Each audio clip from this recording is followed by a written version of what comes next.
Welcome to the First Unitarian Church of Worcester, Massachusetts. I'm Sarah Stewart. I'm the minister here. It is wonderful to have all of you with us this morning. I'm leading worship this morning with our Director of Music, Allegra Martin, our Director of Faith Development, Samantha Namath, our Assistant Director of Music, James Haupt, our Assistant Director of Faith Development, Abigail Hannaford-Riccardi, and Avilo Buxton, our broadcast tech. We are grateful this morning for the musical gifts of our wonderful choir, and we're also very pleased to welcome the Aria Dolce Recorder Ensemble as our special musical guests this morning. We'll hear more from them later in the service. Here at First Unitarian Church, we strive in loving fellowship to honor the sacred, connect with each other, and serve justice. We are a welcoming congregation. Whatever your age, race, class, or nationality, you are welcome here. Single people and families of all kinds are welcome here. LGBTQ folks are welcome here. Those of all physical and mental abilities are welcome here. The doors of this church are open to all, and we are so glad you're with us today. For those of you who are joining us online, you can like this video to help others find it and subscribe to our channel to find more content. The newsletter is the best way to stay in touch with everything we do as a congregation. To get it, you can go to firstunitarian.com and click subscribe to our newsletter at the bottom of any page. And if you're in the Worcester area, I hope you'll consider joining us in person at 10:30 every Sunday morning for worship and fellowship. Everyone is welcome to a social hour in the church parlor after the service, through either of these two doors, and this door on my left is the accessible entrance. If you're a newcomer, please stop by the welcome table on this side of the church parlor to pick up a gift bag. You can meet a friendly volunteer, and you can also sign up for our newsletter there. I have a few additional announcements this morning. If you're looking for church-themed Christmas presents, we have a small cat's meow, a very attractive wooden sculpture of the church, as well as First Unitarian ornaments for sale, I think, during social hour. In your order of service on the outside, you will find a list of musical events, including a concert this afternoon at 4 p.m. With a musical group directed by our Director of Music, Allegra Martin, and a list of holiday events. And I want to add to that list of holiday events that our UU Sisterhood, our women's group, is hosting their annual winter solstice celebration on Friday the 15th at 6 p.m., open to all women of the church. It's really a beautiful ceremony. Please come. Thank you to Seth Popenchok and other helpers who put up our two wonderful Christmas trees here and in the Bancroft room. On the tree in the Bancroft room, you will find cards for Christmas gifts for DCF, children involved with the Department of Children and Families. You can take cards today or next week, and the gifts are due back on December 17th. Unwrapped, please, although a gift bag is an excellent choice. Thank you to Tom Crowley and Vivian for organizing that. And then finally, our church staff are asking that children not sit unaccompanied in the balcony for safety reasons.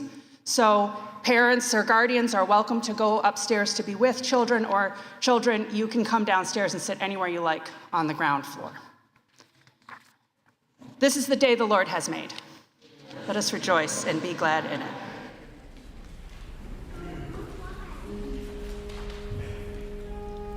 On this day, in the gloom before winter, we turn our hearts toward a promise that bare hills will become green, that cold stars will burn with joy, that tired hearts will be renewed with hope. Our hearts break for the world as it is, over war and for those who seek refuge from it, over greed and for those who suffer in poverty, over hatred and for those who cannot see in their enemy a sibling. May the promise of Advent be with us this morning, a promise for love, joy, hope, and most of all, peace. A peace for all, in hearts, neighborhoods, and countries, bringing healing and comfort to a wounded world. Amen.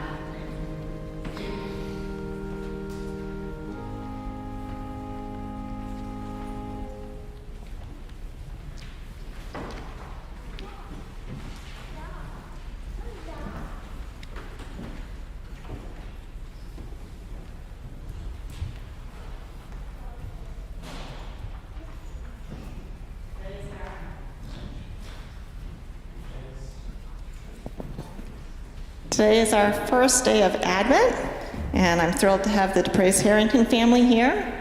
Yeah, Jenny's in traffic, so it's just us. Okay, well, she asked us to find something about hope, and we were listening to this song. So, who said that every wish would be heard and then answered when wished on the morning star? Somebody thought of that, and someone believed it, and look what it's done so far. What's so amazing that keeps us stargazing, and what do we think we might see? Someday we'll find it, the rainbow connection, the lovers, the dreamers, and me. All of us under its spell, we know it's probably magic. Have you been half asleep? And have you heard voices? I've heard them calling my name. Is this the sweet sound that calls the young sailors? The voice might be one and the same. I've heard it too many times to ignore it. It's something that I'm supposed to be. Someday we'll find it, the rainbow connection, the lovers, the dreamers, and me.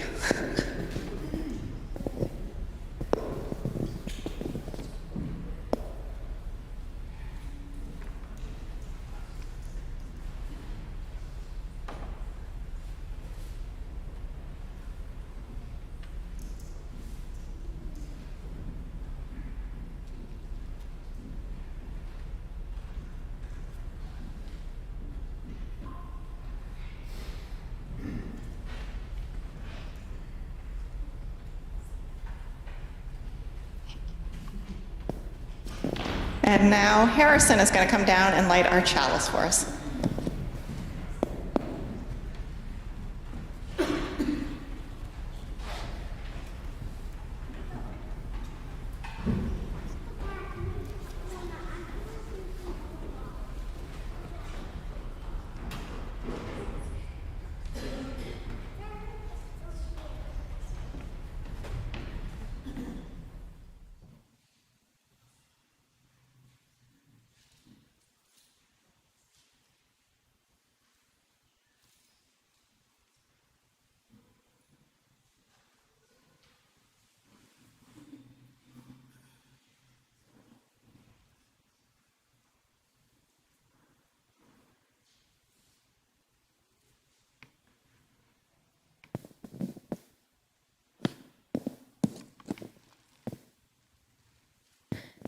In the spirit of love, we light this chalice.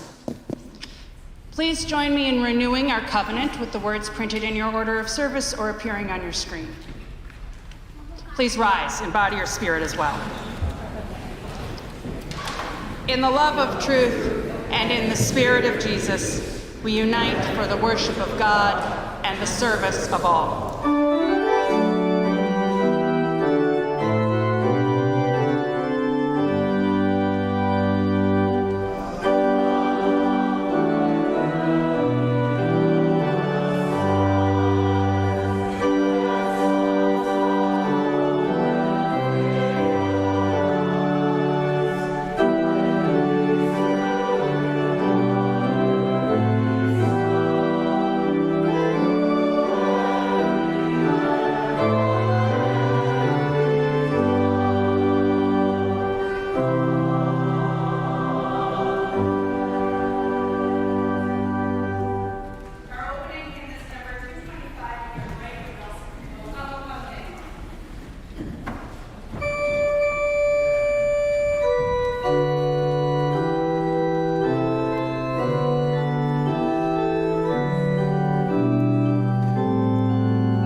Today's story is called A Rabbi's Gift.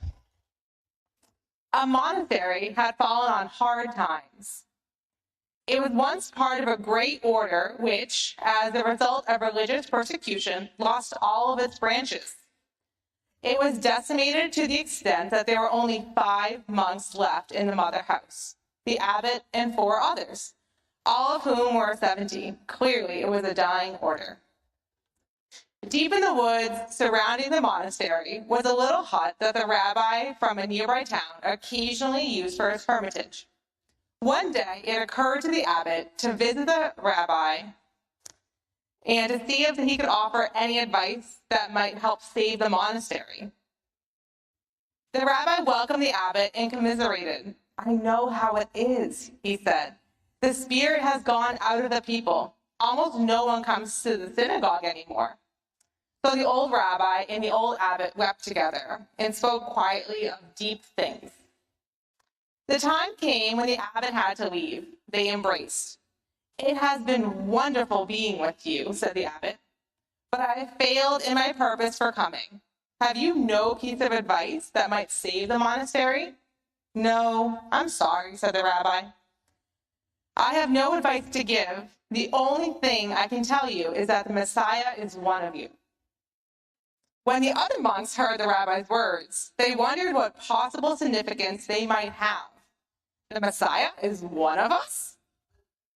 One of us here at the monastery?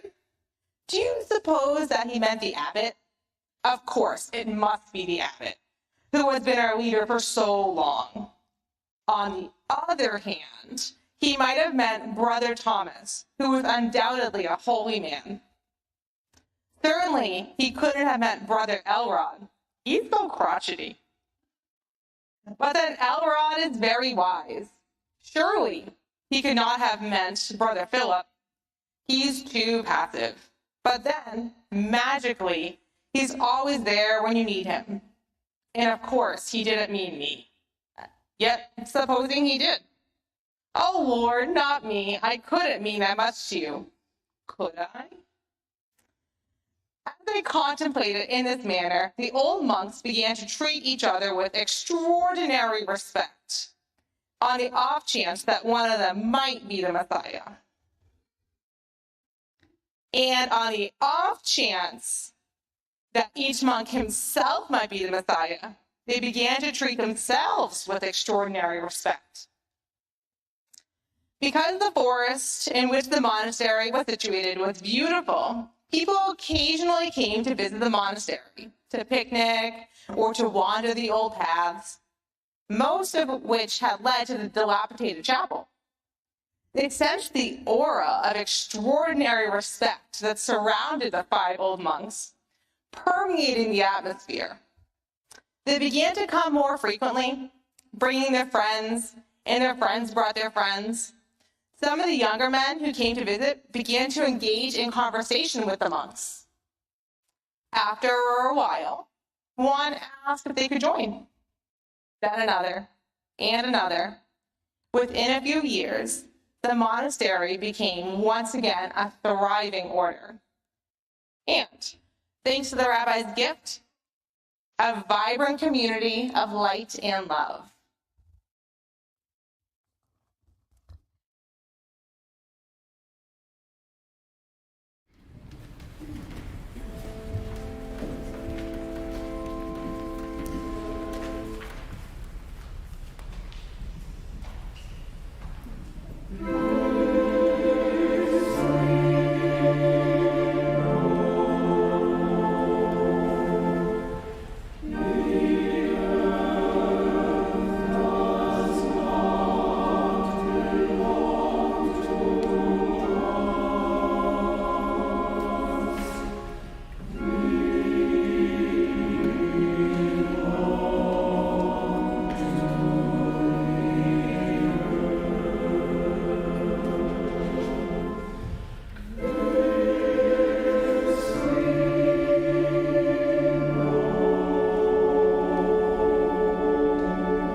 Teamwork makes the dream work. I'd like to invite all my children, youth, and friends and volunteers. We're going to have our pageant rehearsal downstairs. And then if you have a little, at 11:45, we have our Jingle Bell Choir rehearsal in the nursery. Thank you.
I invite you to join me in the common prayer printed in your order of service and appearing on your screen. O God, you are peace. From you comes peace. To you returns peace. Revive us with a salutation of peace and lead us to your abode of peace. Amen. Please continue your own thoughts and prayers in silence.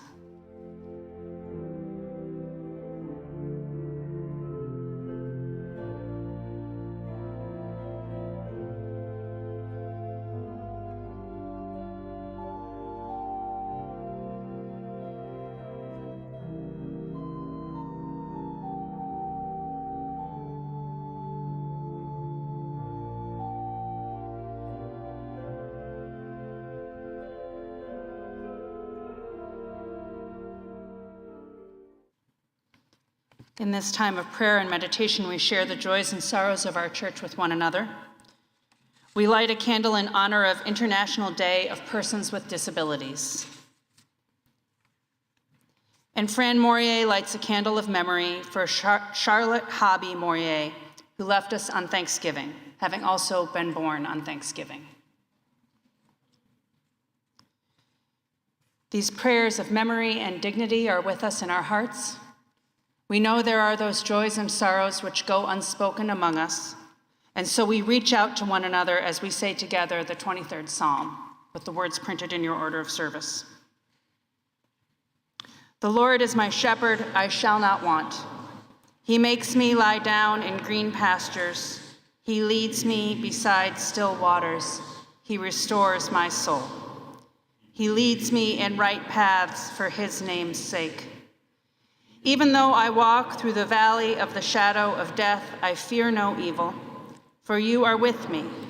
Your rod and your staff, they comfort me. You prepare a table before me in the presence of my enemies. You anoint my head with oil. My cup overflows. Surely goodness and mercy shall follow me all the days of my life, and I shall dwell in the house of the Lord forever. Amen. Our ministries at First Unitarian Church continue to thrive because of your support. In the past few weeks, your safety team has been hard at work making sure safety procedures are in place for our church and making recommendations for updates to church leaders. The YRU2 High School Youth Group is preparing Christmas boxes for children connected to African community education.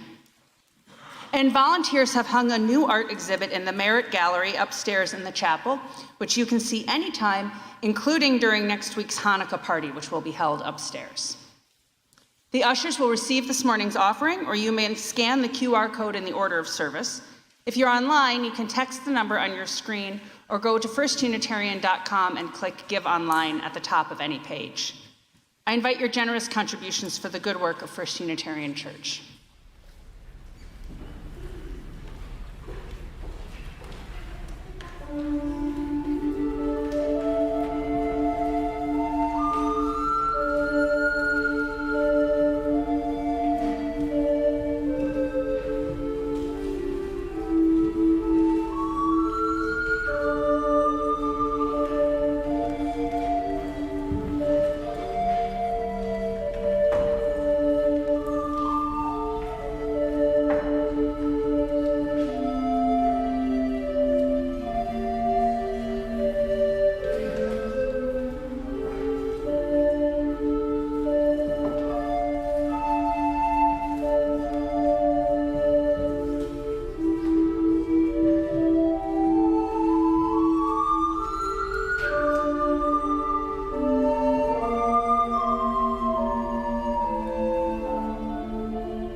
Our first reading is from the prophet Isaiah chapter 2.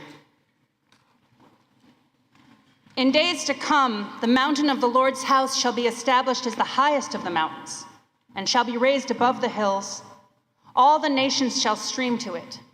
Many peoples shall come and say, "Come, let us go up to the mountain of the Lord, to the house of the God of Jacob, that he may teach us his ways and that we may walk in his paths." For out of Zion shall go forth instruction, the word of the Lord from Jerusalem. He shall judge between the nations and shall arbitrate for many peoples. They shall beat their swords into plowshares and their spears into pruning hooks. Nation shall not lift up sword against nation, neither shall they learn war anymore.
Our second reading is the poem Wild Peace by Yehuda Amichai.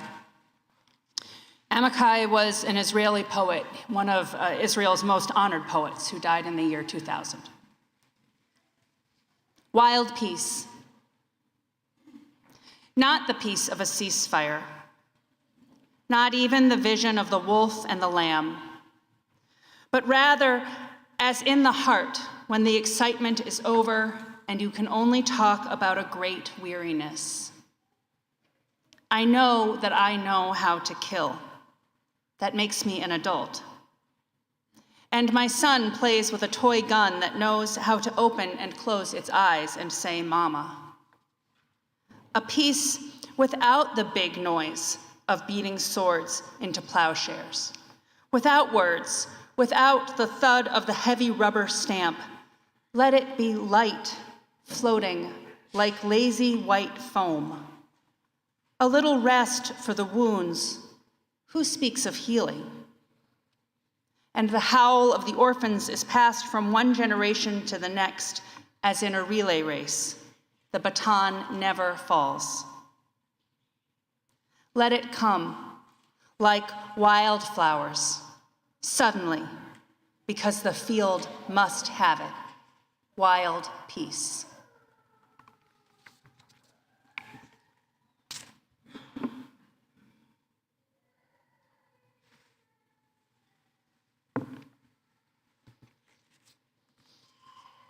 I invite you to be aware of yourself and your body in this space and time.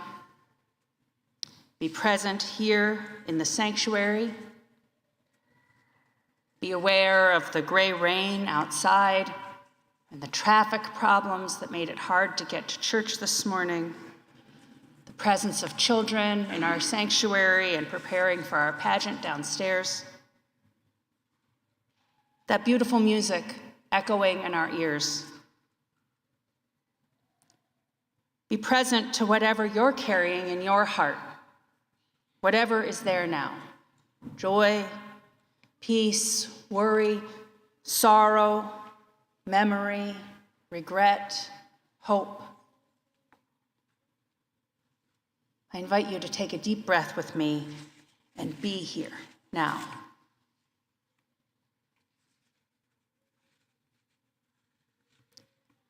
And from here, I invite us to open our hearts to some of the pain and heartbreak in the world today, especially the pain and heartbreak of the war in Israel and Gaza.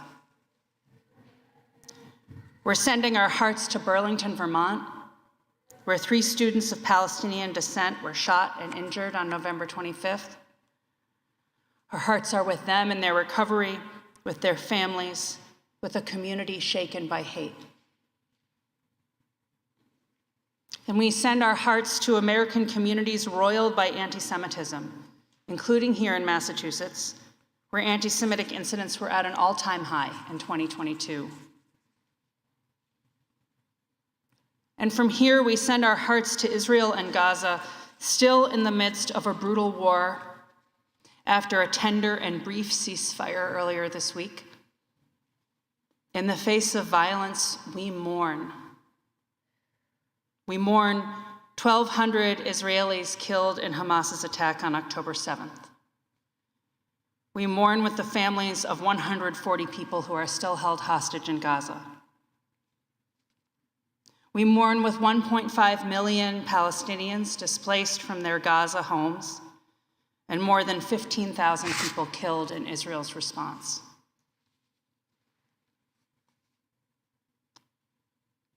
Now, you, in your hearts, you may feel pulled to a side here. You may have an identity. You may have family in Israel or Gaza. You may have families whose lives have been shaped by Jewish identity or Muslim identity. You have your own histories and your own commitments. I invite us this morning, now, simply to open our hearts and to hold the suffering of the people in and around Gaza in our hearts. To remember that these are people with their own families and their own commitments and stories of their own. And I want to bring to you 2 stories in particular this morning, 2 stories to let into our hearts. The story of an Israeli man named Rami and a Palestinian man named Bassam. So first, the story of Rami Elhanan. Rami is an Israeli citizen, a veteran of the Yom Kippur War, a Jerusalemite, a man whose father survived the Holocaust. He is also the father of Smedar, a girl, along with 3 other children, boys. Smedar was born in 1983. She was sparkling, vivid, joyful. She loved school and swimming and dancing and playing the piano. On a Thursday in September 1997, at 3 in the afternoon, when Smedar was 13, She was wearing a Blondie t-shirt. She had her headphones on. She was listening to Sinead O'Connor, and she and her friends were buying books for school. And on that day, 3 suicide bombers took their own lives and the lives of 5 other people on Ben Yehuda Street in Jerusalem. 3 of their victims were young girls. 1 was Smedar. She died instantly. Rami and his family were awash in grief. Rami was a member of a group called Combatants for Peace, a secret organization of veterans from both sides of the decades-long Israeli-Palestinian conflict who wanted to work for peace. Rami and his wife, Nurit Peled, never imagined that the war would come for them again and take their daughter's life. They sat Shiva for 7 days. Nurit knew Benjamin Netanyahu from college. She told him that he could not come to the Shiva, that he bore blame for what had happened to their daughter. At that time, Rami was full of rage. Another bereaved father, Yitzhak Frankenthal, came to the Shiva, a man whose son had been killed by a Hamas bomber. It took Rami over a year, but eventually he accepted Frankenthal's invitation. He joined an organization called the Parents' Circle for Israelis and Palestinians who had lost children to the conflict and were called to work for peace. It was through his peace work, through Combatants for Peace, that Rami had met a younger Palestinian man, Bassam Aramin. Bassam is Palestinian, he is Muslim, he is Arab. He grew up in a cave in a village in Hebron, one of 16 children. He and his classmates threw rocks at Israeli soldiers when they had the opportunity. And one day, when he was 16, a friend found some discarded hand grenades. That day, the boys threw grenades along with their stones. They didn't know how to use the grenades, so they fizzled out and no one was injured. But Bassam and his friend were found, arrested, and imprisoned. Bassam spent 7 years in prison, from the time he was 17 until he was 24. He was beaten and humiliated. He became a leader in the prison community, respected by his peers and by the guards. He befriended a guard. He had a black and white TV in his cell, and one night he watched a documentary about the Holocaust. He thought he would enjoy the documentary. He honestly thought that the Holocaust was a lie. But while he watched, something changed in him. And this young man, this teenager, a man who here might be in college or in the military or beginning a career, he saw the death and horror, and his heart opened up, just like our hearts are now. He says of this night, "And I knew now this Holocaust was real. It had happened. And I began to think, reluctantly first, that so much of the Israeli mind must have stemmed from that.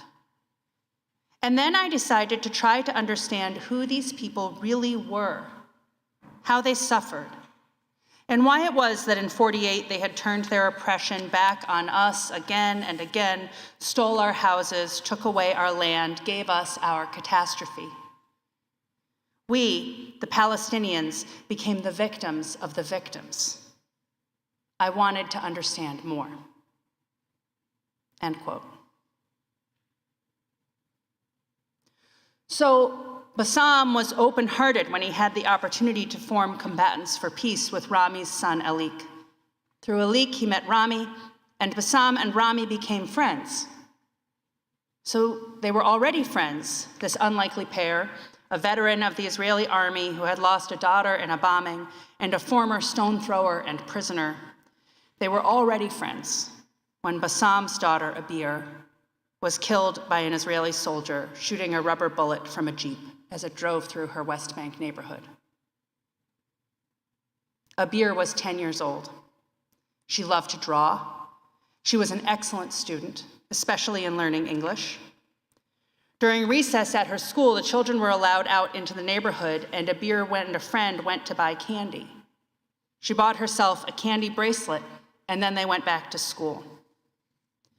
She was at the school gates when the soldier, with his American-made rifle sticking out of his American-made Jeep, shot a rubber bullet at her legs that bounced up and hit her head. Later, the soldiers said that just before they turned the corner near the school, agitators had been throwing rocks from a nearby graveyard. Much later, an Israeli judge found the Israeli government culpable for Abir's death and awarded Bassam and his wife Salva $400,000 in compensation. But nothing can compensate. Their daughter was dead. Rami waited with Bassam in the hospital. He mourned with him when Abir's injuries were too grave for her to recover. He welcomed Bassam into that terrible community of parents who had lost children to the conflict. And over time, Bassam and Rami realized that their stories might make a difference. They began to work together to tell their stories for peace. Bassam attended university in Britain to do a degree program in peacemaking and social justice. He met with Senator Kerry to discuss America's culpability in the war. Rami talked to his fellow Israelis. These two men, Rami and Bassam, they told their stories together, bringing up their grief again and again if it meant that peace became more possible. They both agree that the Israeli occupation of Palestine must end. And while they don't prescribe policy solutions, they know that both their peoples must be able to live with well-being and dignity. The novelist Colum McCann heard their stories and told them faithfully in his book, A Paragon. I want to thank my colleague Claire Feingold-Thoren, who serves the Fallen UU Church in Lexington, for making me aware of McCann's book and sharing her own writing about Bassam and Rami with me. She met them on a recent trip she took to the Holy Land and heard these stories for herself. It's painful to open our hearts to these stories. But these are the stories I want us to have in our hearts when we think about the current war. The parents who have lost children, the families forced from their homes, the teenagers serving in the war, the survivors of the Holocaust, their children and grandchildren, the survivors of the Nakba, the catastrophe, the 1948 war, and their children and grandchildren. The way that hatred and fear get into our bones and pass down through the generations like DNA. The way that enemies are caught in partnership with each other. And the way that love can break through that hate and fear and show us another way. In 2008, I visited another country that was once torn by war. My family and I visited Lithuania. And in Vilnius, the capital, I visited the KGB Museum. It is housed in the former KGB headquarters for Lithuania. In its basement is a prison. The evidence of the horror is still there. I saw a prison cell with a narrow bench running around the perimeter of the room, a cold tile floor with a drain in the middle. The KGB would flood the cell with water and leave the prisoners only the narrow bench to try to perch on. Otherwise, their feet were in the freezing water. At the top of the outside wall, level with the grass in the courtyard, was a barred window. Outside that window was a small outdoor hollow, a little vestibule with stairs, open to the elements, only big enough for one person. When the prison was active, a guard would have been stationed there in that vestibule so that he could watch the prisoner and watch the courtyard at the same time. The prisoner in the cell, the guard in the winter courtyard, both trapped by forces that had no regard for human life, no care for their hearts. Both were trapped in the web.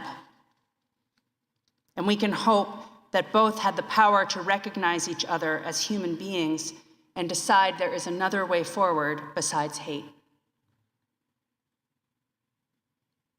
As much as our hearts break, there's not much that we can do about the war in Israel and Gaza from Worcester, Massachusetts. We're not decision makers in Israel or Hamas, or Iran, which supports Hamas, or the United States federal government, which supports Israel. What we can do for peace begins here at home. Lao Tzu wrote that for there to be peace on earth, there must be peace in the nations, in the cities, in the neighborhoods, and in the homes. So we begin where we started, with peace in our hearts, doing our best to let go of resentment and hatred of other people, doing our best to remain open-hearted and not have assumptions about all Israelis or all Palestinians, all fighters, all immigrants, all refugees, all people in any group, to replace judgment with open-heartedness. What if we simply told our stories? We can work for peace in our homes and our neighborhoods. Here in Massachusetts and Worcester, we are trying to figure out how to welcome refugees. The state's emergency housing system is overwhelmed, especially because so many Haitian refugees have arrived here with nowhere to live. The work of peace asks us to see these refugees as our fellow human beings and to do what we can so that they can live lives of basic worth and dignity. A group here in the church are part of that, making our kitchen available to families living in hotels so they can have some comforting food to eat. You all were part of that when you helped provide coats and boots for families unprepared for the New England winter. The Worcester community is part of that as it works to support these refugee families and other unhoused families this winter. This is the work of peace. Peace in our hearts, peace in our neighborhoods, peace in our cities, and we hope peace in our world. This is the Christian season of Advent. At Advent, we wait for the moment the world will be made new, that dawn, that birth, that daybreak when the sun will rise over a world at peace, when the swords will be beaten into plowshares and nations shall make war no more. We long for it even though we don't know how we'll get there. We dream of it and we hope that through our dreams it will become real. If we close our hearts, the work is harder, impossible. If we open them, the pain may be more, but the promise for a real peace is there. Bassam said, "When they killed my daughter, they killed my fear. The hero makes a friend of his enemy. That's my duty. Sometimes it feels like we are trying to draw water from the ocean with a spoon. But peace is a fact, a matter of time. Look at South Africa, Northern Ireland, Germany, France, Japan, even Egypt. The Germans killed 6 million Jews, and look, now we have an Israeli diplomat in Berlin and we have a German ambassador in Tel Aviv. You see, nothing is impossible. As long as I am not occupied, as long as I have my rights, so long as you allow me to move around, to vote, to be human, then anything is possible. If we are human, anything is possible. If our hearts are open, anything is possible. May there be peace on earth. I love you all. Amen."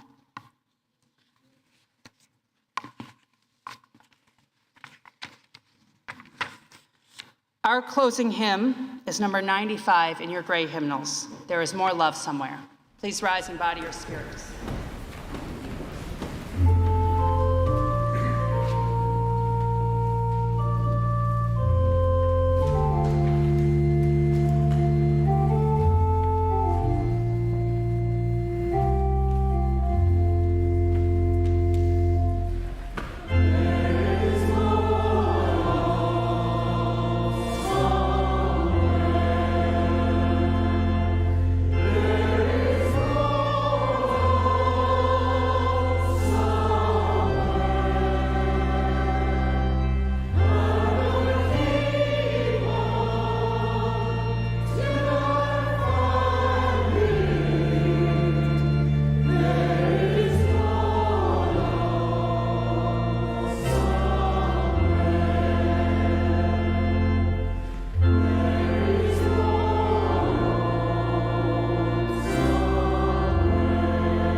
forth into the world in peace. Be of good courage. Hold fast that which is good, render to no one evil for evil. Strengthen the faint-hearted, support the weak, help the afflicted, honor everyone. Love and serve the holy, rejoicing in the power of the Spirit forever. Amen. Please be seated.